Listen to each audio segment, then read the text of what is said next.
Hi welcome back to my channel AJ cinema time. வணக்கம். இன்றைக்கி நம்ம சேனலில் 2024 வந்த ஸ்பீக் நோ ஈவில் மூவியோட ஸ்டோரிலைன் தான் பார்க்க போகிறோம். இது சைக்காலஜிக்கல் ஹாரர் த்ரில்லர் மூவி. இந்த படத்தில் ஹீரோவோட பேர் பென், ஹீரோயினோட பேர் லூயிஸ். இவங்களுக்கு ஒரு பொண்ணு இருப்பாங்க, அவங்க பேர் ஆக்னஸ். இவங்க இருக்கிறது அமெரிக்காவில். வெக்கேஷனுக்காக இட்டாலி போயிருப்பாங்க. அங்கே ஒரு பிரிட்டிஷ் கப்பலை இவங்க மீட் பண்ணியிருப்பாங்க. அவங்க பேர் பேடி கியாரா. அவங்களுக்கு ஒரு குட்டி பையன் இருப்பான், அவனோட பேர் ஆண்ட். அவங்க பையனோட நாக்கு பிறக்கிறப்பவே குட்டியாக இருந்ததுனால அவனால் பேச முடியாதுன்னு அந்த கப்பல் சொல்லுவாங்க. பென், லூயிஸ், ஆக்னஸ் இவங்க 3 பேரும் எந்த இடத்துக்குலாம் சுற்றி பார்க்கறதுக்கு போகிறாங்களோ அங்கெல்லாம் அந்த கப்பலும் இருப்பாங்க. குழந்தைங்க 2 பேரும் நல்லா ஃப்ரெண்ட்ஸ் ஆகி விளையாட ஆரம்பிச்சிருப்பாங்க. அதனால் இந்த 2 கப்பல்ஸும் ஃப்ரெண்ட்ஸாக இருப்பாங்க. இப்போ அந்த வெக்கேஷன் முடிஞ்சு எல்லாரும் அவங்க வீட்டுக்கும் போயிருப்பாங்க.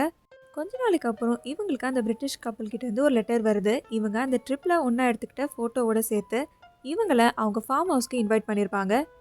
அங்கே போகிறதுக்கு ஹீரோயினுக்கு இஷ்டம் இருக்காது. ஆனால் ஹீரோ கம்பல் பண்ணதுனால அவங்க பொண்ணு ஆக்னஸோட இவங்க 3 பேரும் கிளம்பி அந்த ஃபார்ம் ஹவுஸ்க்கு போகிறாங்க.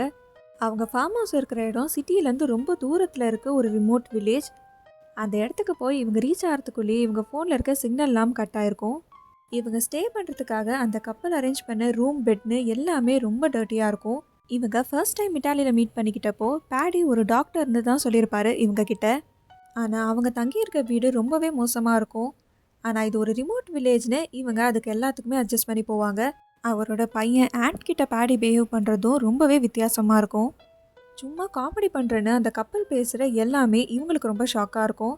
நிறைய விஷயம் அங்கே தப்பாக இருக்கிறதுனால இனிமேல் அங்கே இருக்க வேண்டாம்னு முடிவு பண்ணி ஹீரோ ஹீரோயின் 2 பேரும் விடிய காலையில் அவங்க பொண்ணையும் கூப்பிட்டுட்டு பேடி கியாரா கிட்டே இவங்க கிளம்புறாங்கன்னு கூட சொல்லாமல் அங்கேருந்து போனால் போதும்னு கார் எடுத்துகிட்டு கிளம்பி போயிடுவாங்க.